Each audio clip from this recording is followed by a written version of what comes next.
네, 이분 이야기가 많이 뜨네요. 이제 가세연이 이제 이런저런 일을 겪다 보니까 많이 떠. 쇼츠에 그런 말을 남겼더라고. 나 하나의 고통이면 내가 충분히 견디겠지만, 나 하나의 고통이 아니라 내가 알고 있는 지인들, 우리 가족들이 당하는 그런 악플들, 그런 이제 험한 말들, 그걸 멈추게 하기 위해서 내가 죽어야지 멈추지 않겠느냐라는 말을 하고, 이제 최종 선택을 한 거죠. 근데 본인은 이제 그런 최종 선택을 할 수도 있었다. 그런데 그런 일을 당하고 최종 선택을 못하는 사람도 있을 거 아니에요. 왜? 내가 감당해야 될 아직은 책임이 있기 때문에 그런 경우가 있겠죠. 그러니까 이제 우리가 어떤 가해를 할 때는 그 사람 한 사람에게 가해를 하는 게 아니야. 그 가족들. 마치 이제 우리가 버스에 많은 사람들이 타고 가고 있어요. 바퀴 하나가 구멍이 났어. 그래서 그 바퀴 하나가 이제 문제가 되면은 그 버스에 있는 사람들이 우르르 왕창 당하는 것이지, 내가 미운 사람만, 그 버스 안에 있는 그 사람만 딱 한 사람만 꼬집어서 피해를 줄 수 있는 게 아니잖아요. 같이 버스 안에 있는 그 동행자들 모두가 크고 작은 부상을 입게 되는 것이지. 더 많이 상처를 입거나 더 많이 아파하거나 더 많이 고통스러울 수도 있고, 당사자보다, 그러니까 내가 죽이고자 했던 사람보다. 우리는 그런 일을 많이 당하고 살지. 이제 생각을 해봐요. 나는 이제 많이 김건모 씨 이야기를 많이 제가 응용을 하는데 다른 분들은 내가 모르겠어. 하여간 근데 김건모 씨만큼은 제가 이제 처음부터 너무 무서워가지고 그 다음부터는 이제 제가 가세연 채널에 아예 들어가는 게 무서웠어요. 그렇잖아요. 엄마, 마누라, 딸 다 불행해졌잖아.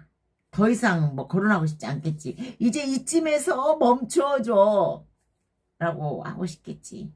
근데 멈출 수가 없지. 사람들의 생각이 있으니까. 나 또한 여러분들에게 설명을 하기 위해서 그 인용을 하고 있잖아요. 맞아요. 나는 이제 대한민국 경찰들에게 이야기를 빗대어 말하고 싶어.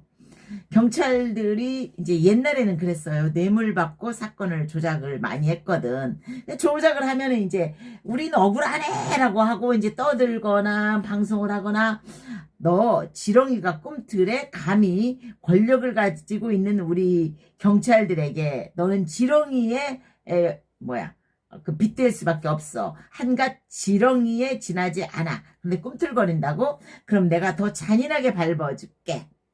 경찰을 욕하면 응징을 당하죠. 제가 이제 요즘도 그래. 채널이 경찰을 욕하면 반드시 그 신고를 당하더라고. 결국 정지 먹었어. 정지 먹은 건 아니야.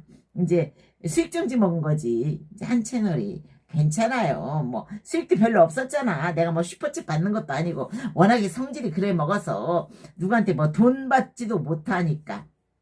뭐 정지돼도 뭐 그게 한 달에 뭐 십몇만 원씩 나중에 또 그걸 복구할 기회가 또 있겠지. 하여간 대한민국 경찰이 이제 제가 이제 리얼하게 이제 오픈할 예정이잖아요. 어차피 죽었어. 난 4월 9일 날 경부고속도로에서 큰 사고 나서 죽어서 요즘도 내가 물어봐. 나 정말 살아있는 건지 묻고 다녀요. 너무 큰 사고가 났었으니까. 그리고 그렇게 빛의 속도로 어떻게 빨리 거기서 탈출을 할 수가 있어, 병원에서. 물론 지금도 아파요. 숨 쉬면 이제 이쪽 갈비뼈는 사실은 이제 얼추 붙은 것 같은데 왜 폐가 숨 쉴 때마다 찢어지는 느낌이 있는지 모르겠어. 하여간 이제 나아야 되는 시기니까 또 낫겠지.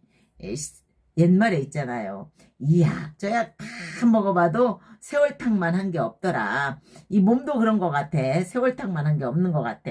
내가 이제 요즘 신경안정제를 사실은 먹고 있어요. 너무 이제 그때 때문에 이제 뭔가 막 보이기도 하고 그러니까. 그래서 이제 신경안정제를 먹으니까 이제 뭐지? 이 통증이 느껴지는 거야. 대신 이제 뭐 수학적인 개념 뭐 이런 것들이 많이 사라지네. 공부하고는 좀 멀어지는 것 같긴 해. 근데 뭐 공부하고 멀어지면 또 어때?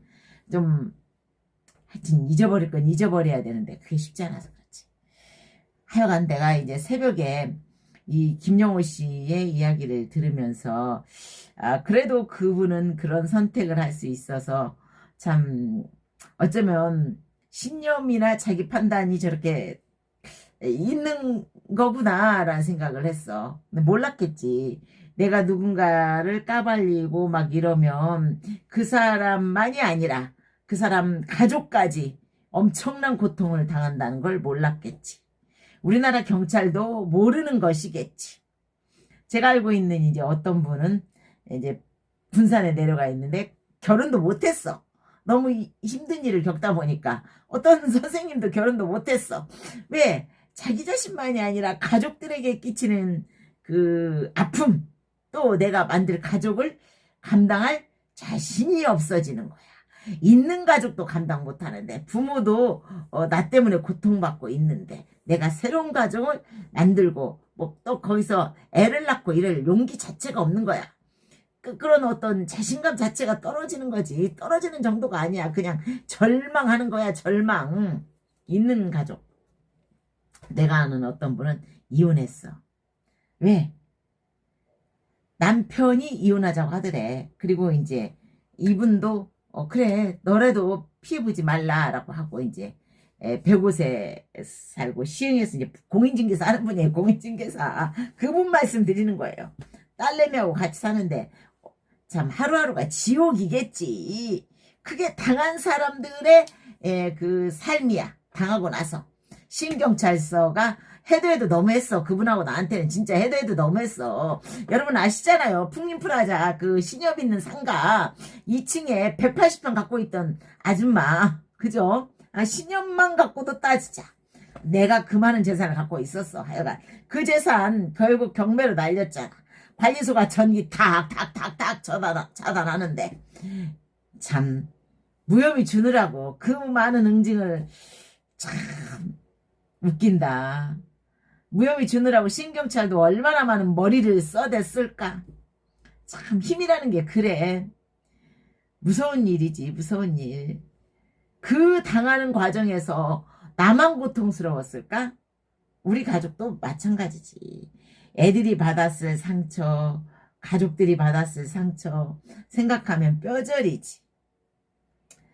잊어버려야 되는데 신경안정제 먹으니까 그래도 막 열받고 그러지는 덜 하네. 그래서 약이라는 게 좋은 것 같아. 플라시보. 가슴이 아프고 저리지. 나만이 아니라 내 가족이 당하는 거. 비난이라면 내가 비난받을 짓을 했다면 비난받아야 되겠지. 내 가족도 받아야 되겠지.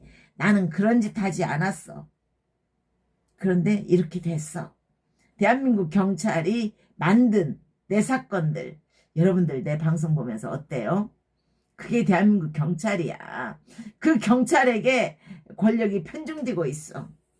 뭔가 잘못됐다라는 걸 대통령이 알고 있으니까 바로잡아 주겠지라는 생각을 한 번 더 해봐요.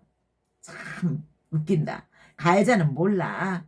그 가해자만이 아니라 가해자 주변에 같이 버스를 타고 가는 그 사람들 모두 그 가해자를 죽이려는 네 생각으로 인해서 함께 죽어간다는 생각을 가해자는 모르더라고.